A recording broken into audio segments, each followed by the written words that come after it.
இப்போது புதிய அறிமுகம் ஆச்சி ஹோட்டல் சாம்பார் 50 கிராம் ரூபாய் 20 மட்டுமே.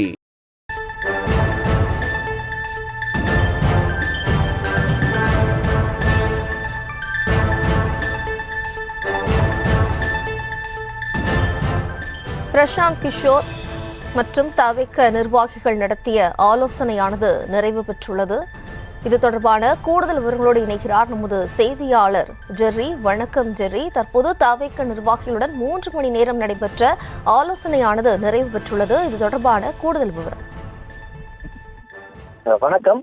தமிழக வெற்றி கழக தலைவருடன் நேற்று முதற்கட்ட ஆலோசனையில் தேர்தல் வியூக வகுப்பாளர் பிரசாந்த் கிஷோர் மேற்கொண்டிருந்தார். அதனுடைய தொடர்ச்சியாக இன்று அக்கட்சியினுடைய பொதுச் செயலாளரில் ஒருவராக இருக்கக்கூடிய ஆதவ அர்ஜுனுக்கு சொந்தமான இடத்தில் இந்த 2ஆம் கட்ட ஆலோசனை கூட்டம் நடைபெற்றது. இந்த ஆலோசனையில் ஆதவ அர்ஜுனா, புசி ஆனந்த் மற்றும் தமிழக வெற்றி கழகத்தினுடைய வியூக வகுப்பாளர் ஜான் ஆரோக்கியசாமி மற்றும் சிறப்பு ஆலோசகராக செயல்பட போகிற பிரசாந்த் கிஷோரும் இந்த ஆலோசனையில் ஈடுபட்டு வந்திருந்தனர். 3 மணி நேரமாக இந்த ஆலோசனை நடைபெற்று வந்தது. தற்போது இந்த ஆலோசனையானது நிறைவு பெற்றிருக்கிறது.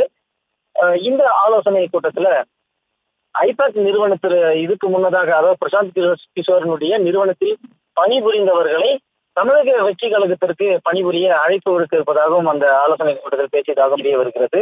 அதே போல இந்த கட்சியினுடைய உட்கட்டமைப்புகள் எப்படி வலுப்படுத்த வேண்டும் என்பது குறித்தும் இந்த ஆலோசனையை பிரசாந்த் கிஷோர் வழங்கியிருப்பதாகவும் கூறப்படுகிறது. அதாவது நிர்வாகிகளுக்கு எந்த மாதிரியான செயல்பாடுகள் இருக்க வேண்டும், அதே போல ஒவ்வொரு மாவட்ட வாரியாக கட்சியினுடைய மாவட்ட வாரியாகவும், அதாவது தமிழக வெற்றி கழகம் பொறுத்த வரைக்கும் 120 கட்சி மாவட்டங்களாக பிரிக்கப்பட்டிருக்கிறது. ஒவ்வொரு கட்சி மாவட்டம் வாரியாகவும் தமிழக வெற்றி கழகத்திற்கு என்று உறுதி செய்யப்பட்ட வாக்குகள் எத்தனை இருக்கிறது, ஒவ்வொரு குடும்பத்திலிருந்தும் ஒவ்வொரு வாக்குகள் எடுக்கப்பட வேண்டும் என்றால் எந்த மாதிரியான வியூகங்கள் அமைக்கப்பட வேண்டும், இன்னும் மேற்கொண்டு இன்னும் ஓராண்டே இருக்கிறது தேர்தலுக்கு, இந்த இடைப்பட்ட காலகட்டத்தில் எப்படி மாற்று கட்சியிலிருந்து கட்சியில இணைப்புகள் ஏற்படுத்த முடியும் என்பது தொடர்பாக எல்லாம் ஆலோசனை வழங்கியிருப்பதாக கூறப்படுகிறது. கட்சியினுடைய உட்கட்டமைப்புகளை முதலில் வலுப்படுத்த வேண்டும். அதாவது சமூக ஊடகங்கள் பொறுத்த வரைக்கும் தமிழக வெற்றி கழகத்தை பற்றி ஒரு செய்தி வருகிறது,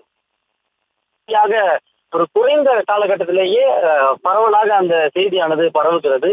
ஆனால் கட்சியினுடைய கட்டமைப்பு பார்த்தோமே ஆனால் இங்க வலுப்பெற வேண்டும். ஒவ்வொரு மாவட்டத்திலும் பிற கட்சிகளை கம்பேர் செய்து பார்க்கும்பொழுது பிற கட்சியினுடைய மூத்த முன்னாள் அமைச்சர்கள், தற்போது அமைச்சர்கள் எல்லாம் அங்கு வலுவாக இருக்கிறார்கள். அவர்களுக்கு இணையாக எப்படி பணியாற்ற வேண்டும், அப்படி பணியாற்ற வேண்டும் என்றால் எந்த மாதிரியான யுக்திகளை கையாள வேண்டும் என்றெல்லாம் இங்கு ஆலோசனை வழங்கப்பட்டிருப்பதாக கூறப்படுகிறது. விவரங்களுக்கு நன்றி ஜெர்ரி. இப்போது புதிய அறிமுகம் ஆச்சி ஹோட்டல் சாம்பார் 50 கிராம் ரூபாய் 20 மட்டுமே.